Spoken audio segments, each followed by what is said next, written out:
Well, we're in the middle of Berlin.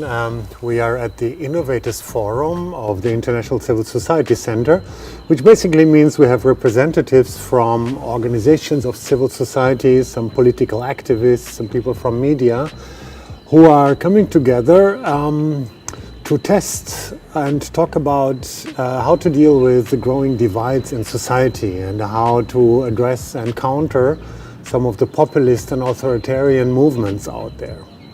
And the way they work with each other is really co-creating collaborative responses. I think we have an opportunity by this amazing group to really align our forces and our resources to address something that is threatening the values that our work for social change and social good is based upon. At the end of the day, what we're all trying to do is to make people care about other people. And for that, we should all work together. Events like this are important in bringing people together because we need to collaborate. There are many innovations going on in all parts of the world, so there's no lack of innovation. There's lack of all of these coming together.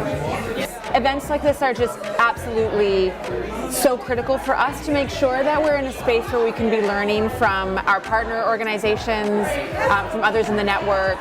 There's an awful lot that we have in common across our different organizations. And it's one thing to say that we want to share our learnings, and of course it's really important to have a space for that. I think the main outcome is that we have really decided on the three areas that are most important to us right now. We're talking about, creating a vision for the external world, the way that we need to communicate, the way that we need to come together in solidarity, and so it's been incredibly helpful that our outcome is focused. I think the big innovation that civil society organizations are looking at today is narrative and framing. And for a long time we've just been happy to just point out the problems in the world, but when we actually look at what is the story we are telling, civil society organizations are being forced to actually articulate what is it we stand for and what does the world we're trying to create look like. So when we try and talk to people about a shared value or vision for how we want the world to be, our first challenge is actually to convince people that that world is possible. And every story we tell should be reinforcing those values with our audience and again, making them see how does change happen. In order for civil society organizations to work together, we need to focus more on talking about what we stand for, not against. I think that's how we'll find the things that we have in common.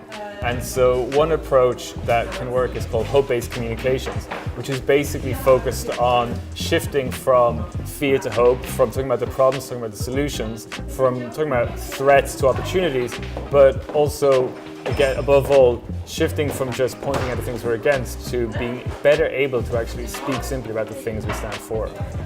Well, one of the more inspirational images that we had was that of an orchestra, where people actually try to find a common voice and a common tune with the many instruments they're all playing in a very virtuous manner. And I think we have a good chance to form this kind of orchestra in a very, very meaningful way.